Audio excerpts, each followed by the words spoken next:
Hello! Hi అండి. ఇంట్లోనే pizza ఎలా చేయాలనో చూయిస్తా చూడండి. ఈవెన్ మనకు లేకున్నా ఇలా చేసుకోవచ్చు. బాగా టేస్టీగుంటాయి. మనకు కావాల్సిన పదార్థాలు పిజ్జాది ఇది మోర్‌లో దొరుకుతదండి. ఈ పిజ్జా సాస్ అంటే ఇస్తారు. అది ఫస్ట్ అది అంతా పిజ్జా సాస్ అంతా అట్లా రాయాలి. దీంట్లోనే సాల్టు, కారం అన్నీ ఉంటాయండి. మనం ఏమి ఎయవద్దు. అన్నీ సాల్ట్‌లోనే ఉంటాయి. స్వీట్ కార్న్ ఒలిచిపెట్టుకొని అలా ఎయ్యాలి అన్నీ. అలా నీట్‌గా పెట్టుకొని తర్వాత దాని మీద ఇంకా కొంచెం ఏసుకుంటే టేస్ట్ బావుంటది. మనకెంత కావాలో అంత ఏసుకోవచ్చు. టేస్ట్ బావుంటది సాసు. పిజ్జా సాస్ ఇది. క్యాప్సికమ్, ఆనియన్ అలా మనకిష్టమైన షేప్‌లో పెట్టుకోవచ్చు.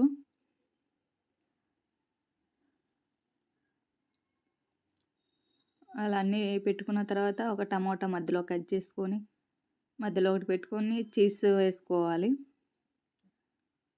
చీజ్ మనకు ఎంత కావాలనుకుంటే అంత పెట్టుకోవచ్చండి. మన ఇష్టము. ఎక్కువ తినేవాళ్ళు ఎక్కువ పెట్టుకోవచ్చు. తక్కువ కావాలనుకుంటే తక్కువ పెట్టుకోవచ్చు. చాలా టేస్టీగా ఉంటదండి. మన బయట చేసినట్లే ఉంటది సేమ్. ఇంట్లో 10 నిమిషాల్లో అయిపోతదండి పిజ్జా. ఈవెన్ ఏం అవసరం లేదు.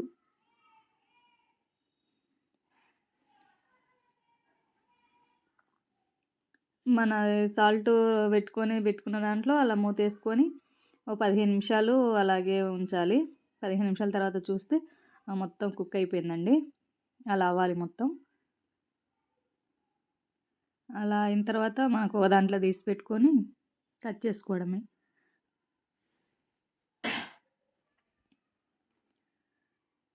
మనకు కావాల్సిన దానిలా కట్ చేసుకోవడమే అండి. చాలా టేస్టీగా ఉంటది. అయితే సాల్టు ఒక 15 నిమిషాలు ముందే పెట్టి వేడి చేసుకోవాలండి. వేడి చేసిన తర్వాత అది మొత్తం బౌల్ వేడైన తర్వాత మనం పిజ్జా పెట్టాలి. వెంటనే పెట్టకూడదు. కొంచెం కుక్ కావాలది. ఒక 10, 15 నిమిషాలు. అలా ఉప్పేసి మనము స్టాండ్ పెట్టాలి. స్టాండ్ పెట్టి ఒక 10 నిమిషాలు వేడైన తర్వాత ఈ పిజ్జా మనం మొత్తం ప్రిపేర్ చేసుకొని దాంట్లో పెట్టాలండి. చాలా టేస్టీగా, ఈజీగా అయితది. ఆ సాల్ట్ మళ్ళీ మనం చల్లారిన తర్వాత మనం వాడుకోవచ్చండి. ఏం కాదు. ఈ స్వీట్ కార్న్స్ పచ్చియే ఏసుకోవాలండి. ఉడకబెట్టాల్సిన అవసరం లేదు. పచ్చియి ఏసుకున్న కుక్ అయిపోతాయి. చాలా టేస్టీగా ఉంటది. ట్రై చేయండి.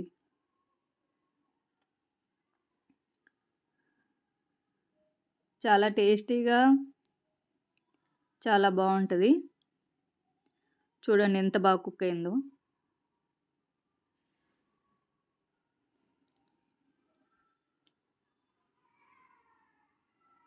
అలా ఉంటది. మనకన్నీ మోర్‌లోనే దొరుకుతాయండి. చాలా తక్కువ రేట్ ఉంటాయి. పిజ్జా సాస్, స్వీట్ కార్న్ చేసుకోవచ్చు. పన్నీర్ ఉంటే పన్నీర్ పిజ్జా చేసుకోవచ్చు. మష్రూమ్ ఉంటే మష్రూమ్‌ది